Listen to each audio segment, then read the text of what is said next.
how to deal with evil mentors. Unfortunately, they do exist. Hello everyone and welcome back to my YouTube channel. My name is Zara and I'm a registered nurse working here in the UK. And may I say, the UK is not disappointing today. We are experiencing a lot of rain. And if you can hear it in the background, then I'm sorry, but this is British weather for you. So for today's video, I reached out to you guys on my YouTube and on my Instagram, asking you guys to send through your questions related to nursing. Today we're just going to be going through as many questions as possible, and hopefully I'll be able to give you guys some answers to some points that can help at least one of you guys out there. So the first question, what does the first placement feel like? How do you get used to that feeling? Everyone is going to have different experiences and everyone's going to have different backgrounds as well before they go to university. I did not have any clinical experience before I went to university and started my nursing degree. So for me, my first placement ever as a first year student was very scary.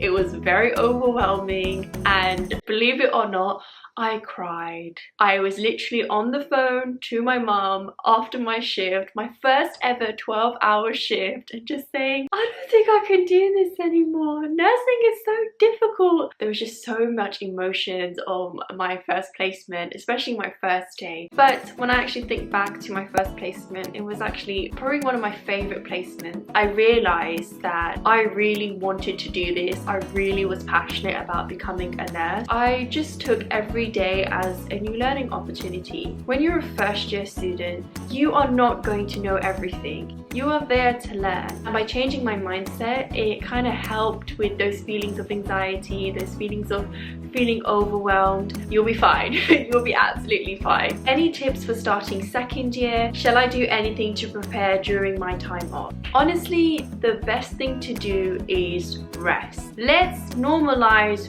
resting. It is the best thing that you can do. Think about it. You've just completed a very long 12-week summer placement, and the transition from first year to second year isn't very long, and that time where you just have these weeks off, just rest, look after your well-being, go and do things that you enjoy, because second year is going to come around and the madness is going to start again. I am a student nurse and I am petrified of having to do CPR for the first time. Any advice? Ooh, you are not alone in feeling this way.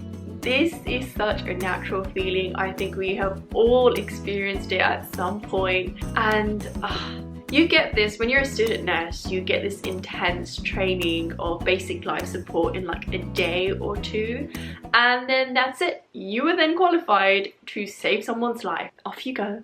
Thankfully, when I was a student nurse, I was not ever in a situation where I had to do chest compressions, and I don't think any of my course mates either were in that situation. I feel like if I was a student again, the advice that I would give myself is place more importance on the escalation of care and getting help, rather than going all sort of solo mission and doing chest compressions. And think about it, when you are in that situation of basic life support, you should not ever be carrying out that skill alone. Even qualified healthcare professionals have it drilled into their mind that if they see their patient or someone deteriorating, we need to call for help.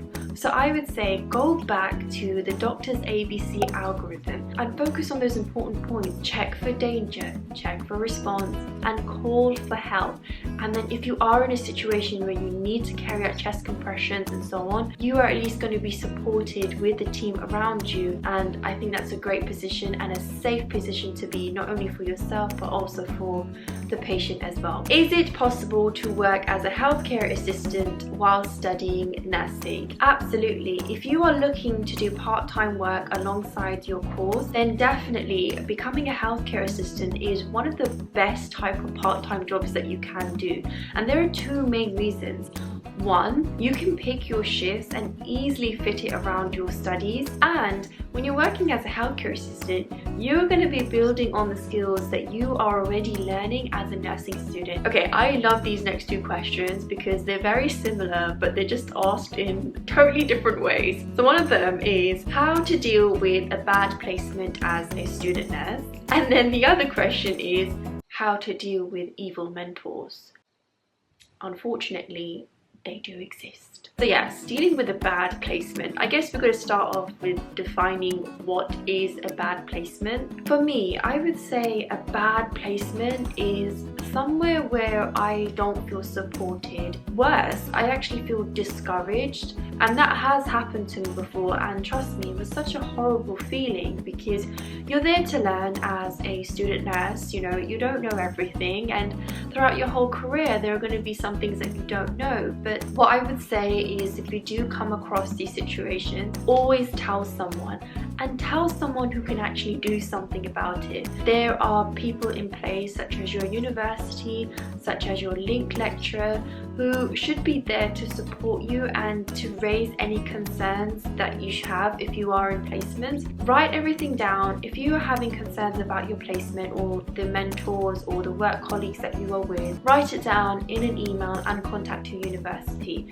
And do this sooner rather than later. This was a mistake that I had made when I was in a bad placement situation, and one of the things that counted against me was actually that I didn't raise the concern when the issues had started. Tell someone and tell them sooner rather than later. So going on to this other question on how to deal with evil mentors, I have had my experience of very difficult mentors, and it's not nice. Again, same rules apply. Just tell someone, and tell someone who's in a senior position and who can help you. Does it matter if I didn't do any science A-levels? I mean, I didn't do any science related subjects at A-levels. My situation was a little bit different though, because I didn't plan on studying nursing, so yeah, my subject choice was a little bit different. There are some universities that actually don't have it as a requirement, so yes, you can very much get into a nursing course without science A-levels. However, I would say if you are in a position where you can choose, then definitely consider taking at least one science subject, preferably biology, because some universities actually see that as a basic requirement. How do you prepare for night shifts and combat tiredness? This is a great question, and certainly something that I was very nervous about when I started doing night shifts. And my first night shift that I did, I was quite like, oh my god, like how am I going to do this and so on. But actually, and hear me out, night shifts are actually not that bad. That is a bit rich coming from me, where all I seem to do is just complain about doing night shifts. Me trying to control my crankiness. I'm being quite calm right now. Night shifts are actually pretty good if you have them in clusters. The problem is, and why I have now got such an opinion about night shifts, is when the rota goes a bit funny and you're chopping and changing from long day shifts to night shifts. That falls to the responsibility of your senior, your mentor, the ward manager, whoever's in charge of your rota, to basically not mess up the rota too much. But if you've got a rota which is nicely done and you've got your nights clustered together, then it is very possible to maintain a very good balance, really. In terms of combating tiredness, I like to have a nap before my night shifts, and I feel like that does help me. And if I'm doing night shifts in a row, so if I'm on 2 out of 3 night shifts, then I definitely don't put a lot of pressure on myself to do things in between. Emphasis is on rest and just powering through those night shifts. Another thing to also combat tiredness is try and avoid having caffeine on your night shifts. There are going to be some nights where you probably do just need a bit of a boost to help you get through it, but try and avoid that, because not too many shifts after that you're going to be back on day shifts and you don't really want to mess up your routine too much. What is the working hours of nurses in the UK? So there are a variety of different working hours that nurses work in the UK. The classic one is, if you're in a hospital setting, then we do 12-hour shifts, we do 12-hour long day shifts, and we do 12 hours night shifts. If you're typically working in the community, then you would be doing short shifts or normal 8-hour working shifts. How do you manage work-life balance when the hours are so long? So kind of linking back to the previous question, yes, our hours are quite long. How I achieved like a work-life balance was I kind of told myself, when I'm at work, I am at work, and when I'm on my day off, I can do anything as long as it's not related to work. So you kind of need to develop a switch on and kind of switch off mindset, and that is the best thing to do because, you know, working as a nurse, we're working in a very high pressured environment, and if you don't switch off from that, it will take its toll. Why did you choose to work in the NHS instead of private healthcare? What are the pros and cons of both of them? So the NHS for me is a very special place to work in, so I've always been pulled to want to work in the NHS. That is probably something a lot of nurses and healthcare workers will say. Working in private, so I did have a private healthcare placement, and let me tell you, it was very fancy indeed. It's just a very nice place. But for me, I just love the ethos of the NHS, and I wanted to always be a part of that. It's where I developed as a student. I guess when it comes to the pros and cons, I guess with the NHS, the big positives is you do get a lot of support, you do get your training already funded, versus private health where if you do want to go on courses, I believe you have to either fund yourself or you're on a very long waiting list. In terms of the cons for working in the NHS, quite rightly so, the pay and the pressures that NHS workers are on, you know, staffing issues, and you know, the nursing ratio can be quite a lot when you compare it to private where you really have to deal with those sort of things. Next question, which nursing specialties do you think is the best to work in? This is a really difficult question because who am I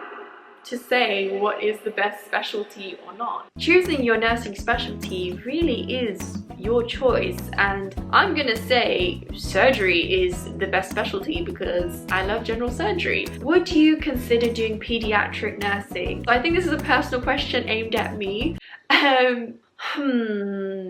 I don't think I would, but I think I'd be open to the idea of being part of a service which might cover adults and pediatrics. Like, I think that would be a really nice thing to be a part of, but kind of solely doing pediatric nursing, I don't know if that is for me at this moment in time, me saying this. So the final question, and I absolutely love this question that was sent through. What's a big part of being a nurse that people who have never done it before should be aware about? The first thing that comes to mind is I would love people to be aware about just the amount of hard work and love and passion that goes into being a nurse. You need to have both. You need to have the love for caring for people and passionate about doing what you do, and you need to also be skilled and updating your practice and making sure that everything that you do has safety as our priority. There's a lot that goes into our profession. There's a lot of expectations, a lot of sacrifices that we have to make, and I think at the end of the day what makes a nurse is just that pure joy of helping others and just doing what we love. That's the main thing. I really hope that you guys enjoyed this video as much as I have enjoyed answering all the questions that you have sent in. If you enjoyed this video, then do give it a big thumbs up, leave some comments down below, and make sure you have subscribed to my YouTube channel. I will see you guys in my next video. Take care and stay safe.